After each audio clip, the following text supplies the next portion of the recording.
So did you do any moose tipping? No, they really advise against that.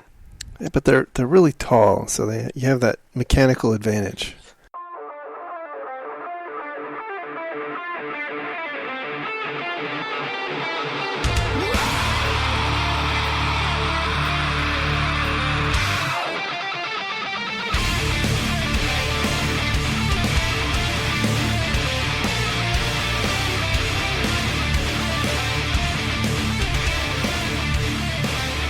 All right, you ready?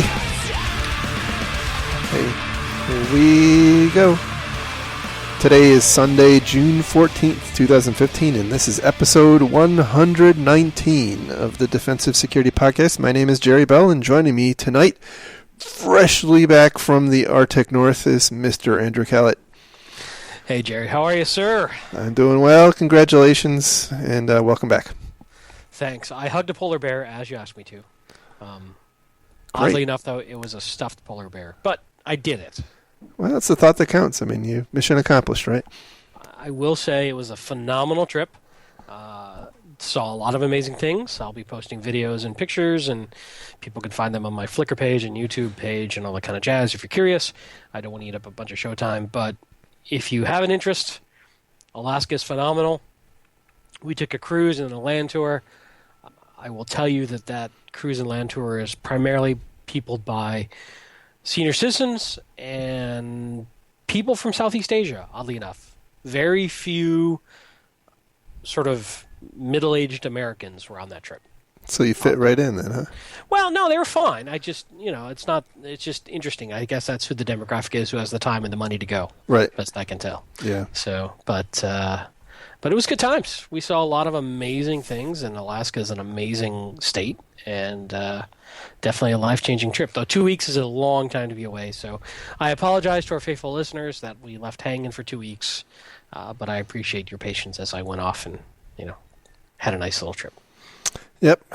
And, well, like I said, glad you're back. I had intended to record a podcast last weekend. However, my hound, which I've spoken about a lot, got very sick and occupied all of my time for the weekend. So, Wait, how is she now? She's doing much better. She is back to biting everyone. So, yes, that's good. It's all good. She's great. Thanks for asking. It's scary, though. It's very scary when our pets are. It is. Yeah, So our cat, when we got home, was incredibly clingy for about 24 hours. yeah, I can imagine. 2 weeks is a long time. Mm-hmm. Go without your people. So, anyhow, just a reminder, the thoughts and opinions we express on this podcast are ours and do not represent those of our employer. And with that, we will get into our stories and try to get this show back on the rails. So first up is a really interesting story about something that I find particularly fascinating related to cyber insurance. And it comes from the Register. The title is Insurer Tells Hospitals, You Let Hackers In, We're Not Bailing You Out. And the story here is that an insurance company called Columbia Casualty had covered the losses, I guess it was about $4.1 million, from one of their insured customers called Cottage Healthcare. Cottage was breached, and I'm going to use air quotes around breached, right? And incurred about $4.1 million in losses from, I guess, lawsuit and probably credit monitoring and who knows what else. However, I don't exactly know, and it's not very clear in the article how this transpired, but apparently it came to be known that the way Cottage was breached is that their data was accessible from a public FTP site, which was crawled by Google and allowed an anonymous access. That's awesome. And so the insurer basically said, we're coming for our money. So they filed a suit to recoup their money. And apparently the Department of Justice, and by the way, normally in the HIPAA land, It's the Department of Health and Human Services in the Office of Civil Rights, OCR, that does all of their the hoopla around HIPAA. When the Department of Justice gets involved, as it apparently is now, that's not a good thing. And apparently the Department of Justice is in fact investigating Cottage, and in grand fashion, the Cottage Health Insurance says that they expect their insured to pick up the tab for any fines that result from any HIPAA-related action that the Department of Justice levies against them. So, wow, talk about kind of clueless. Well, it's interesting, too, that there's a couple of things that come to mind. First, cyber insurance is not a get-out-of-jail-free card, obviously. And I think what we speculated on and what we're starting to see is that there's some level of due care that is being expected by these insurance companies. But that's not really defined, as far as I know. Right. I mean, it's sort of in the policy as, big flowery language. But, hey, let's say you're a CISO. You're probably used to a prescriptive level of compliance that you can be audited against and measured against and know you're going to be okay. I don't see that happening yet with insurance companies, but I bet it's coming. And what that standard is going to be, don't know. Yeah. But, these people who are speculating, hey, for the heck of it, just get rid of your IT security department and buy insurance. Well, that's not going to work. No. Because they're expecting you to have some level of sanity around your IT security. Yeah, and in fact, the article says here that among the allegations, Columbia says that Cottage failed to check for and apply security patches within 30 days of release, which, by the way, seems very specific. Not that I disagree that patches should be applied within 30 days, but that's a very specific timeline. Replace default access settings on security devices, undergo annual security audits, and outsource data to firms with poor security. Cottage is also accused of failing to provide adequate detection and tracking of changes to its network and data. So, I think it would be interesting to know what's in the contract or in the policy between Columbia and Cottage to see if any of this stuff is enumerated or if it's if it's expected as some kind of a due care clause. We don't really know. Yeah, the only thing that the article states is Columbia agrees that it is not liable for the payout because Cottage did not provide adequate security for its documents, a clause the California Hospital Network agreed to when it signed the insurance policy. There you go. So that's... Now, what does provide adequate security mean? That's the question. And that's where I think we're probably going to see over the next couple of years a lot of back and forth on that. Mm-hmm. And my guess is eventually we're probably going to come up with another standard, whether we like it or not, another compliance standard to meet. Yeah. So I'll tell you, just to take a little slight diversion, I will not be surprised to see if, in some way, shape, or form, the recent NIST framework is used for that. And anybody who knows anything about the framework knows that it's super squishy and could not be in any way, shape, or form used for that purpose now. But I think what we're going to see over time is that become kind of the de facto way that business arrangements specify different levels of requirements. So it's kind of an enumeration of different control domains with what your expectations are for each domain. And my anticipation is that we're going to start seeing both regulators and companies like insurance agencies making, kind of using that as a platform. So anyway, I'm hypothesizing, but we'll see. That's just kind of given my view of the world. That's where I see that going. Yeah, I would agree. I wonder, too, if the insurance companies are now going to start asking for an approved audit by an approved insurance company vendor, right? We approve these 18 pen testers. If you want our insurance, you've got to get a pen test annually and show that you're remediating what the pen tester finds, kind of thing. Or Right. I can see a lot more rigor coming from the insurance industry going forward than simply, hey, we'll provide you insurance, pay your premiums. So we can draw. I think we can draw a lot of similarities from, at least here in the U.S., auto insurance, and so, for instance, auto insurance here in the U.S. gives a discount if you take a lot of them do, not all of them.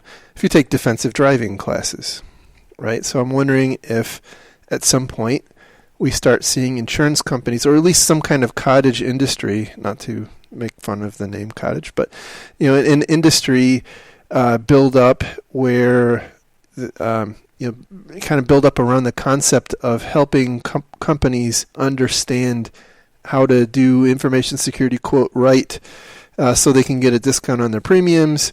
Another one that I've really started to think a lot about is the whole stupid snapshot thing. So here if you're not familiar with what I'm talking about, here in the U.S., a company called Geico, it's a big insurance company here.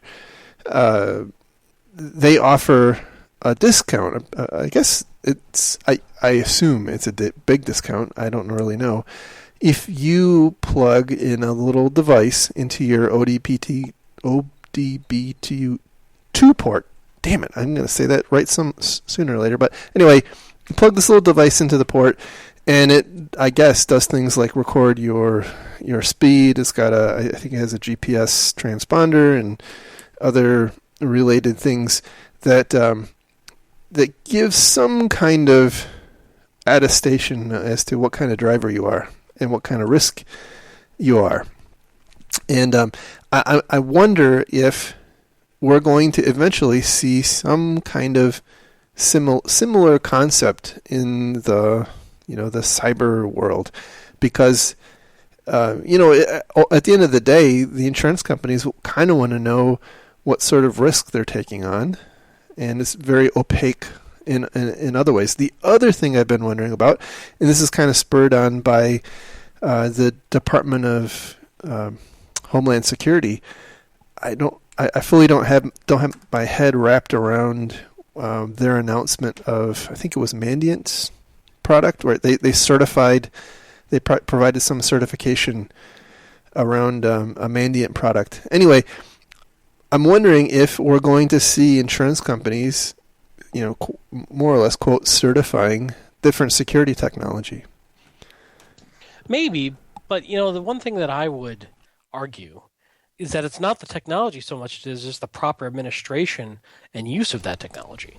And how do you audit that? How do you put some risk around each individual company's business decisions around risk tolerance? The snapshot.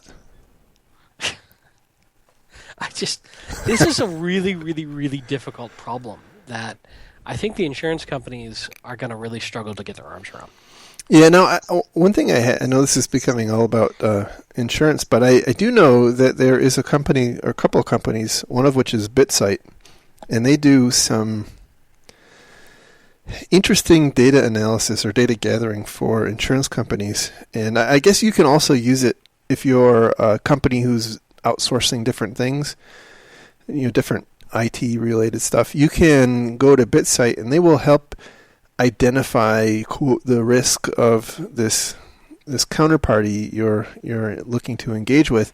And I guess what they're doing is looking for the IP space of this company in question being found participating in botnets and other things that kind of point to the hygiene of that company.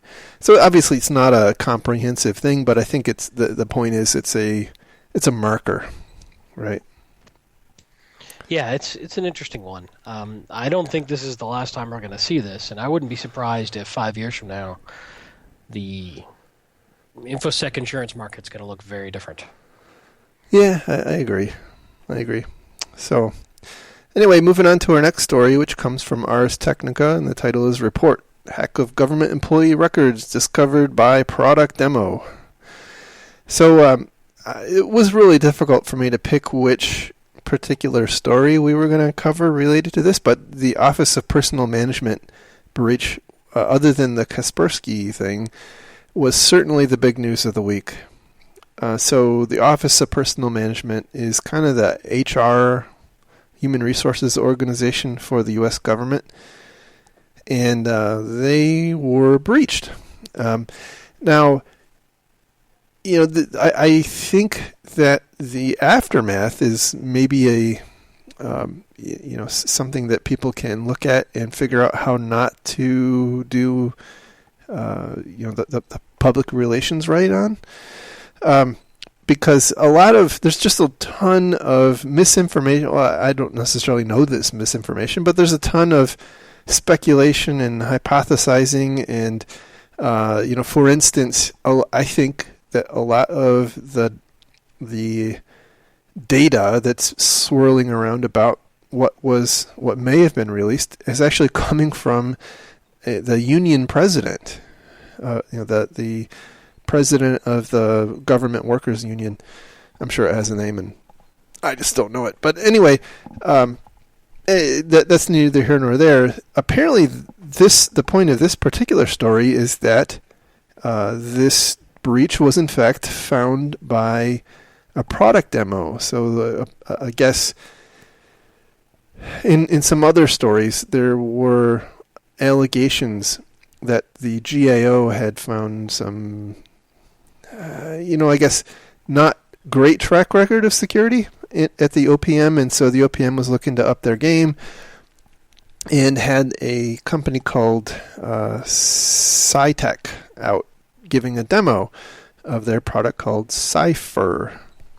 I haven't really heard of that one yet, but anyhow, apparently in the process of that demo, they actually found evidence of this malware embedded in their cybers, and here we are. So I guess that was discovered back in April, and it was disclosed, I think, on June 4th, if I'm not mistaken. So there was a lot of noise about that, but I think, in fact, that's how the RSA breach was disclosed back a couple years ago, or discovered a couple years back. I'm trying to remember. Was it NetWitness? Oh, you are correct. You are tickling some brain cells. I would have to go back and do some research. I cannot remember exactly what it was. Yeah, but anyway, I don't think this is necessarily super uncommon. I myself, when I was running IT at a company, we had someone come in, and you always find crap, right?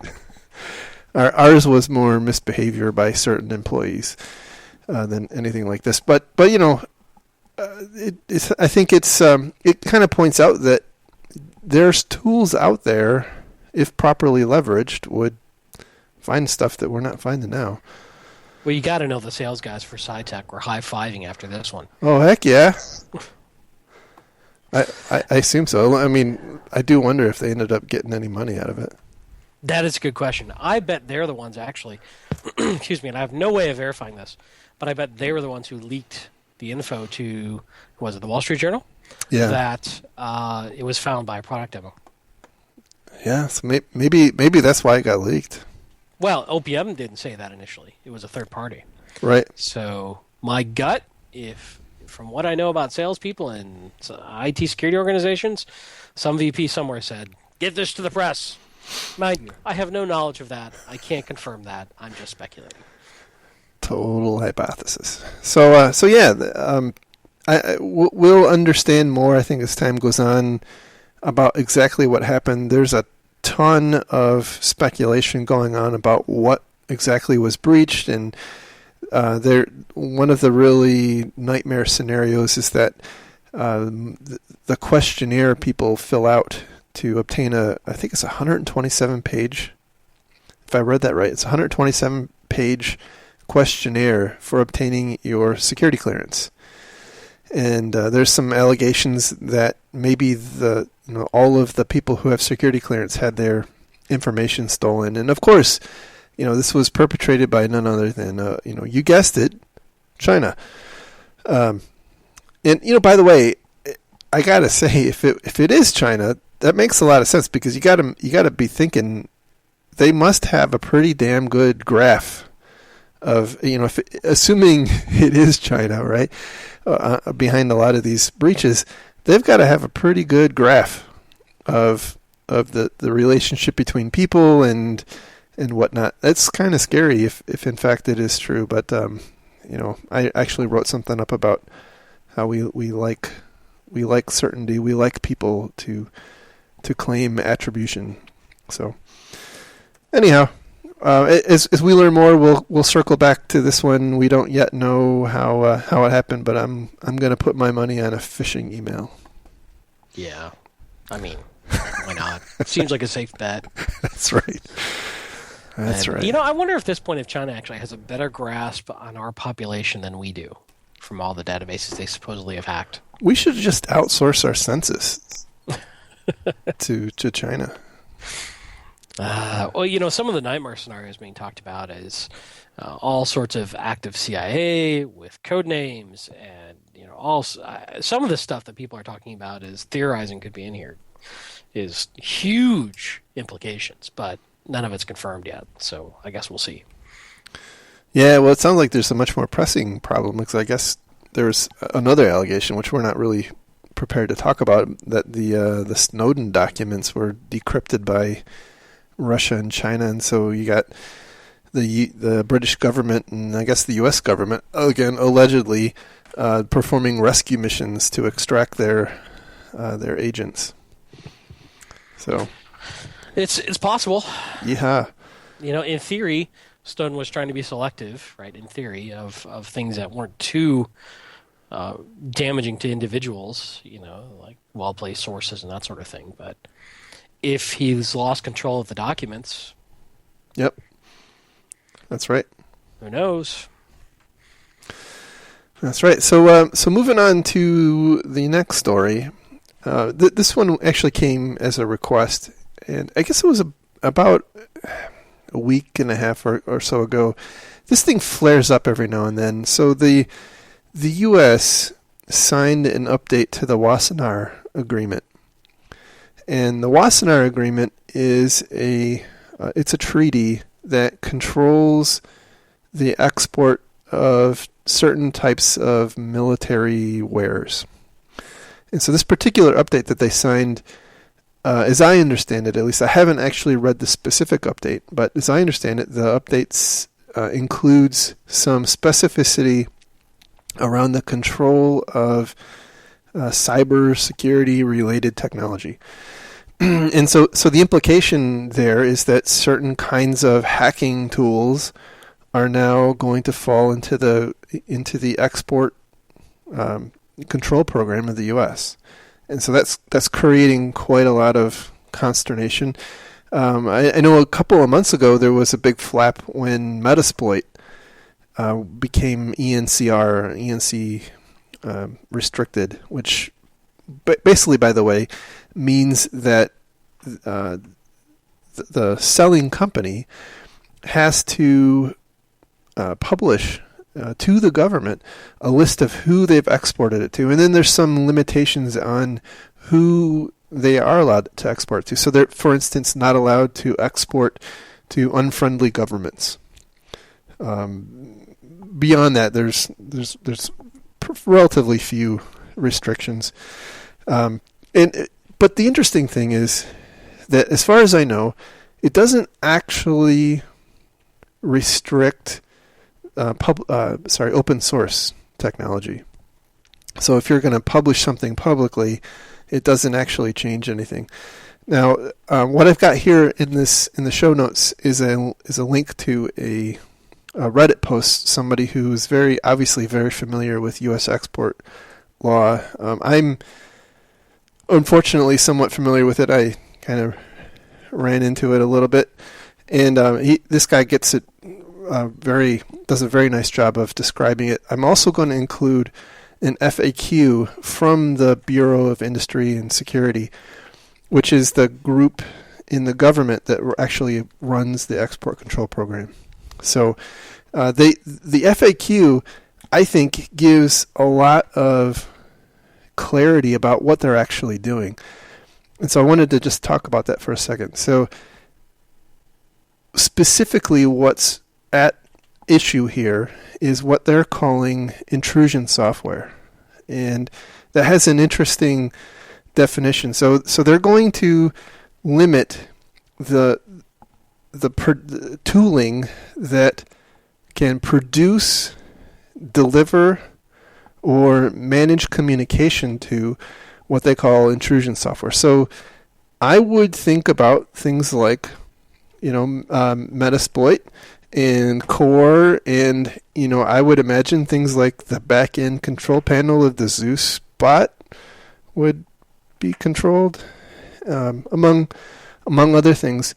What's not being controlled is exploit code, for a specific exploit. A discussion about or the tooling to create exploits would be controlled, or to discover new exploits would be controlled. So I think it kind of is potentially concerning, but I don't think that this is going to end up changing anything that's in the open source community. It's really going to be a big problem for companies like Core and Rapid7 and others who create tooling, commercial tooling like that. But I'm not convinced that those aren't already being regulated. I suspect that this is really just going to be kind of a torquing down on people who are already controlled. So, the big difference with this new Wassenaar treaty is that when a company wants to export something in this definition, they're going to have to get permission every single time. There's not going to be any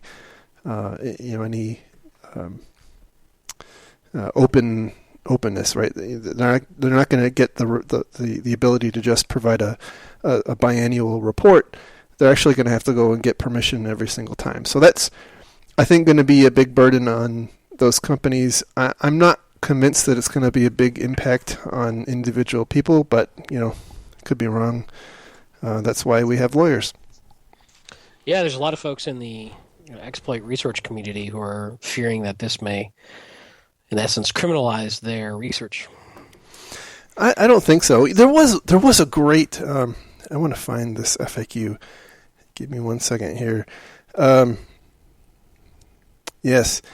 So in the FAQs, it's question number 7. Will companies be required to share their 0-day exploits with the government in order to get a license? Which is obviously kind of a question with some consternation behind it. And I would say that the answer, they kind of say yes. In fact, yes, you may very well be required to provide your 0-day exploit to the government. So there. How do you like those apples? Well, we've gone through this a number of times over the years. It's never really worked out all that well. This has never really been a positive thing for anyone trying to control this sort of thing. So, we went through this originally with the launch of PGP back in the crypto late wars. 80s. Yeah, the crypto wars. I lost some good friends in the crypto wars, and I don't know. It's governments want to control things they think are dangerous. Yeah, this rarely ever ends well for the government or for the companies trying to. It's the companies trying to do right who end up really getting hurt by this because they get this onerous burden of regulation on them, while a lot of other companies say the hell with it and move overseas or put out open source or right. Or it stifles innovation. Yeah, I would imagine this is not a great time in the history of the United States to look for for ways to stifle our IT. Given everything that's gone on, we're already at a disadvantage because of the Snowden disclosures and all of that related stuff. It's not an awesome time for this kind of thing. At the same time, though, we know that the U.S. government has a long history and tradition of not wanting other governments and foreign nationals to obtain the benefit of U.S. derived technology that could in turn be used to harm us. And so I think now this is, that's sort of thing's been in place for a very long time with respect to kinetic weapons. And now it's really being extended into the digital space. There was one other thing that I didn't define intrusion software, and I thought their definition of intrusion software, which is also part of what's being controlled, is kind of odd. So they take great pains in this FAQ, they being the Bureau of Industry and Security, take great pains to point out that normal malware is not going to be to fall into the category of something that's going to be controlled. It's really this thing called intrusion software, and they define it like this.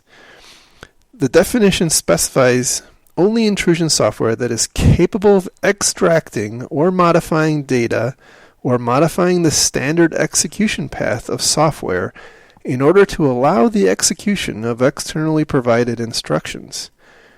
Thus, technology for the development of malware that is designed to do other things, such as damage or destroy systems or infrastructure, would not be controlled under this proposed rule. So we should all feel much better given that definition. So, as I understand it, the BIS has a request for comment.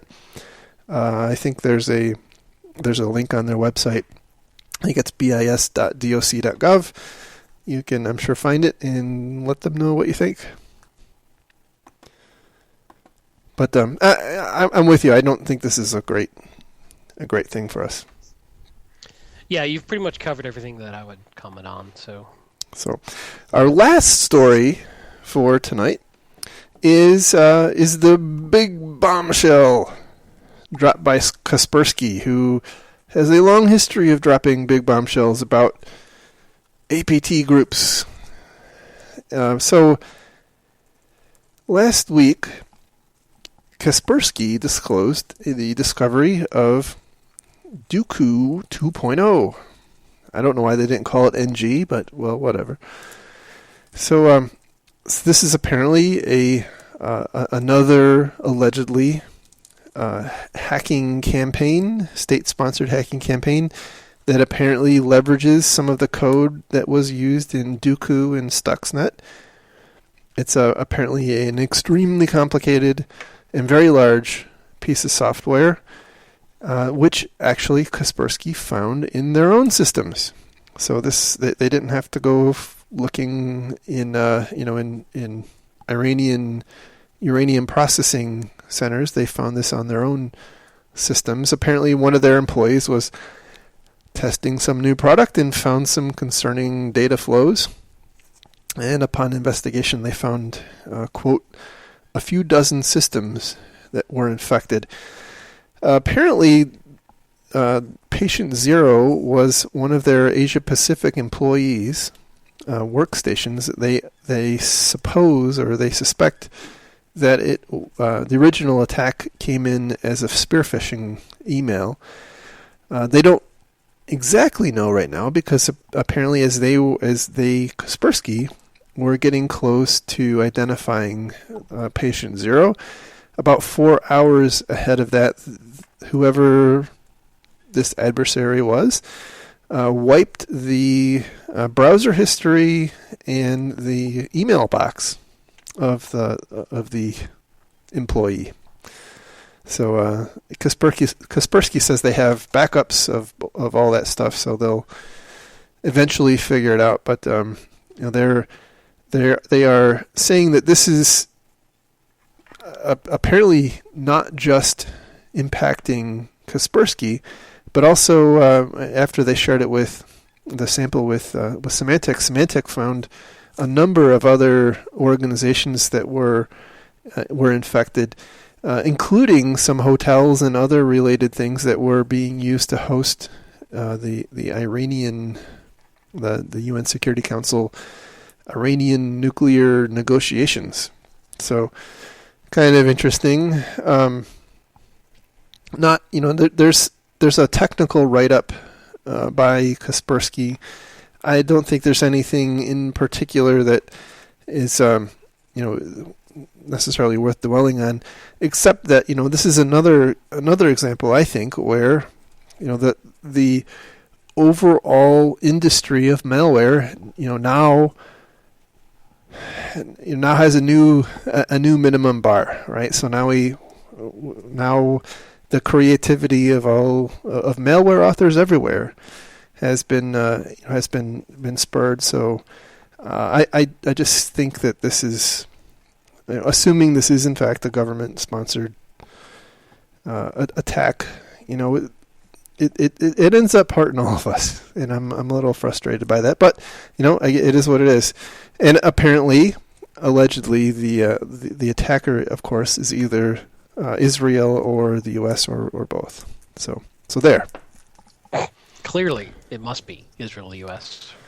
Yeah, I mean, who else could it be, right? I'm sure it had an Eastern time zone, and a U.S. English character set, and it may have even used some of the same source code in previous campaigns. So I mean, what more could you possibly?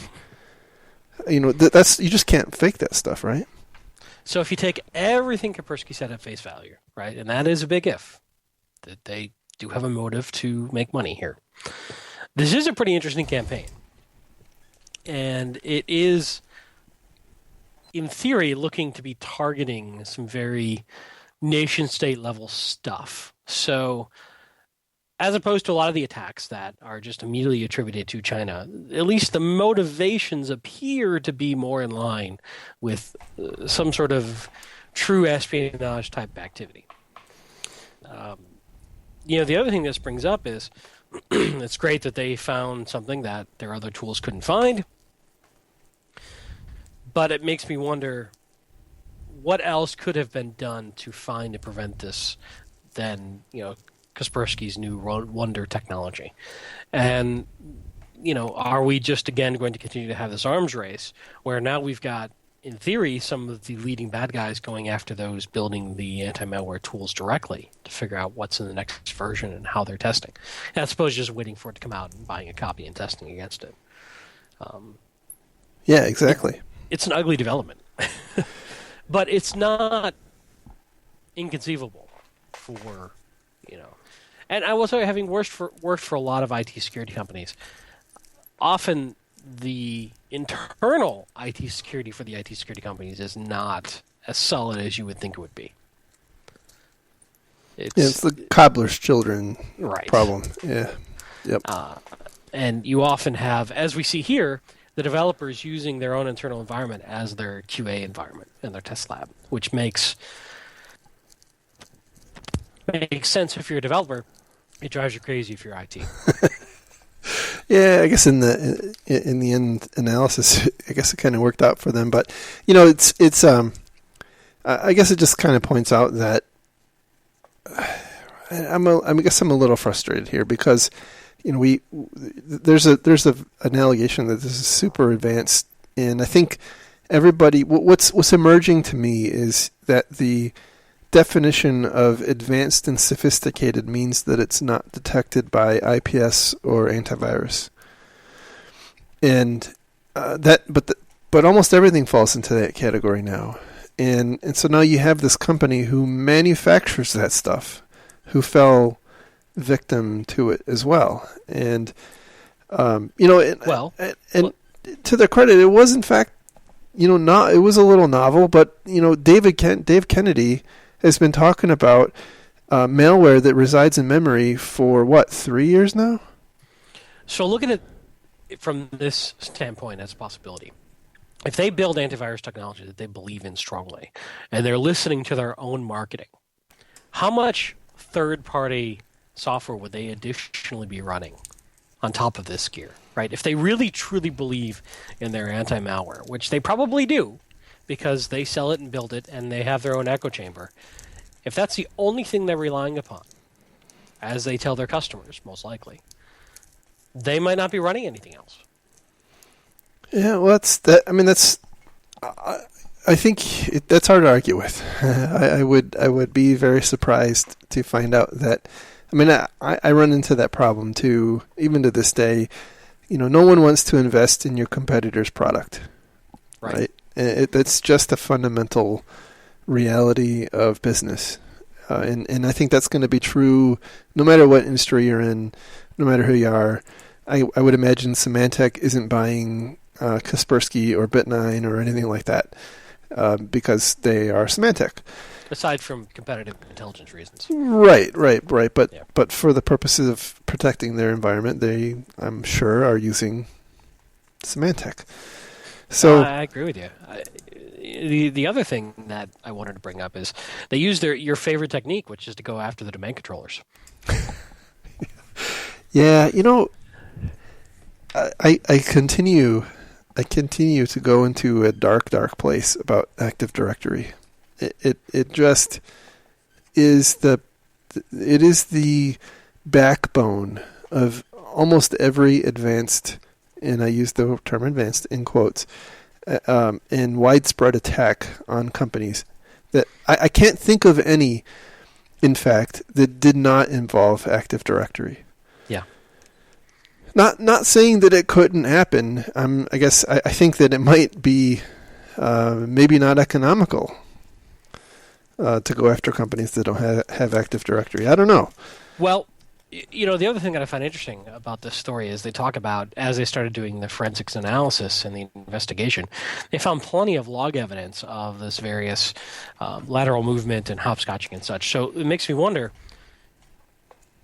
going back to the signal and the noise, it's very, very, very easy to see the pattern in retrospect when you know what to look for. It's a lot harder to find it when you don't know what you look for. But was there something we could be doing here from a log analysis standpoint that would have more readily caught this activity? Because they found the logs in retrospect. Yeah, they did. I think that this is a really big problem because you have, and I will predict that in a week or two's time, you're going to see 3 or 4 different security vendors out there running webinars showing how their product catches, of course, this thing. But then they never answer the question. Well, what else does it catch? Is it constantly going off? Because so I think that's the big problem, and I don't think we really have enough enough data to know the answer to that. Although I will tell you that there may be some opportunity here given one of the attributes that they were funneling all of the command and control traffic through one system. And I'm going to guess, by the way, that system was this person's workstation. Could be. That's an interesting technique because you would think if all traffic coming from one box would be a bigger anomaly than lots of little traffic coming from many boxes. Yes. But it depends, right? I don't know their environment. But if I'm looking at anomaly detection, I'd want to, in theory, spread that code out over a lot of machines. But at the same time, we're assuming they've got anomaly detection running, which they probably don't, and we're assuming that they were looking for big spikes in traffic. We don't know how this was configured. So, I don't know. The other thing that I thought was interesting is that most of our big data breach reports, like Verizon's and Microsoft's, all point out that 90+% of active attacks are going after known vulnerabilities that were patched many months before the attack. Right. And which seems to indicate, okay, the vast majority of folks can help themselves by keeping current on patching. However, in this attack, if Kaspersky is to be completely believed, 3 non-patch vulnerabilities were utilized. Yeah, which is a big deal. That's burning a lot of O-days for this attack.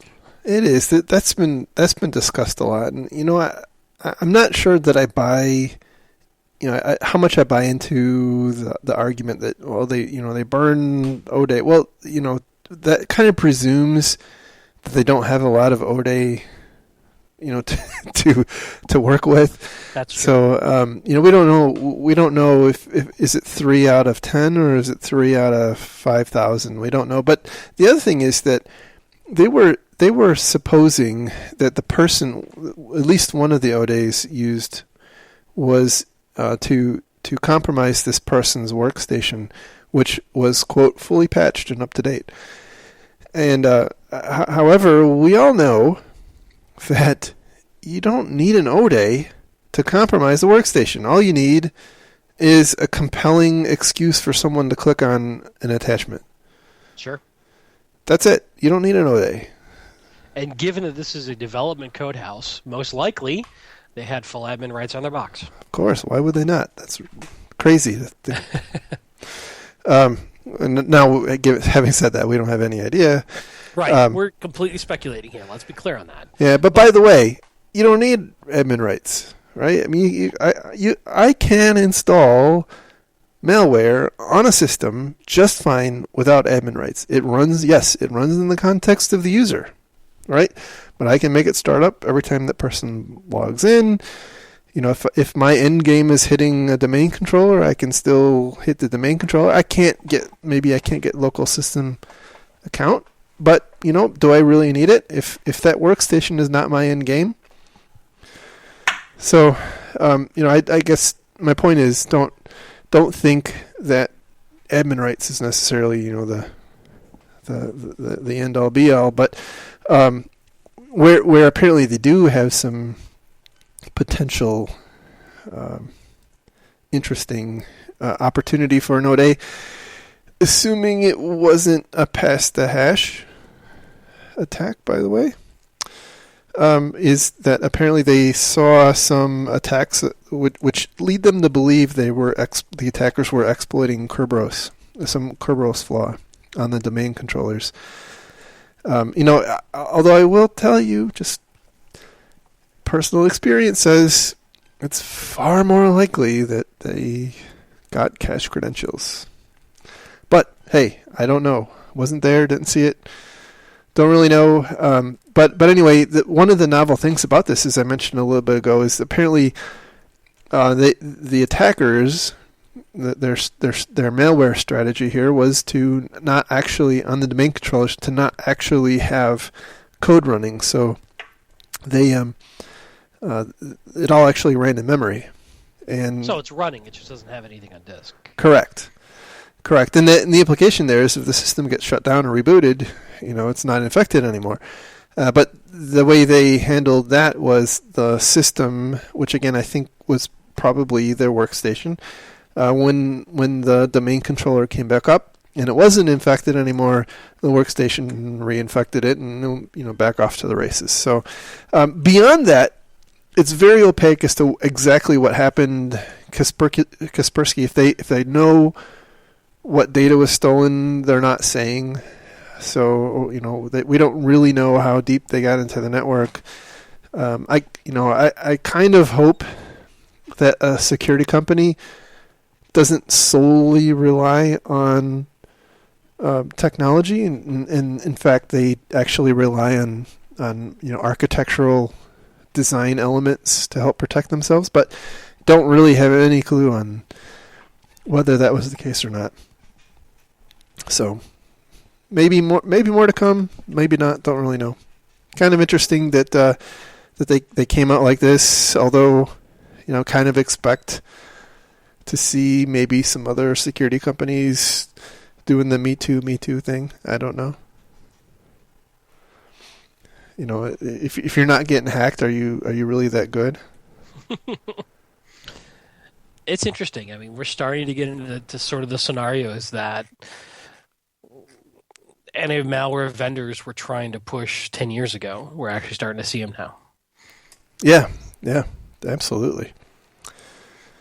So, anyhow, anything else you wanted to say about this one? No. I'll be honest. I'm a little out of the loop. I just got back from 2 weeks off, and so I don't have a ton to contribute. But by next show, I'll be back up to speed. Awesome. Well, welcome back.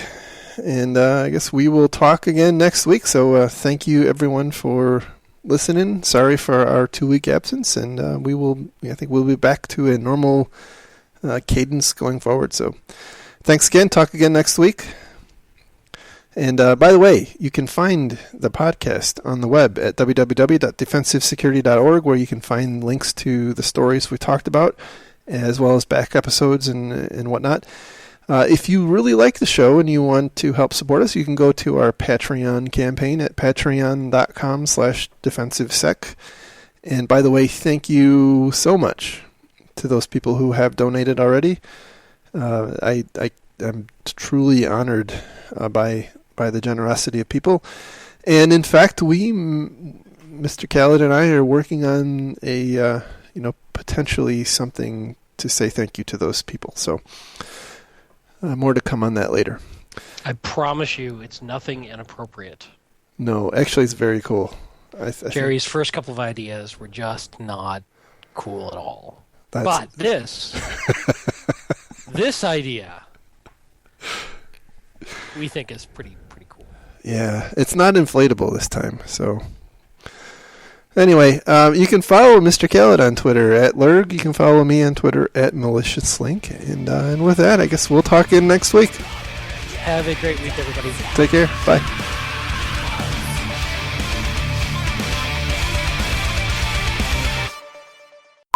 Bye-bye. Bye-bye now. Bye-bye. Bye-bye. Bye-bye. Bye-bye. Bye-bye. Bye-bye. Bye-bye. Bye-bye.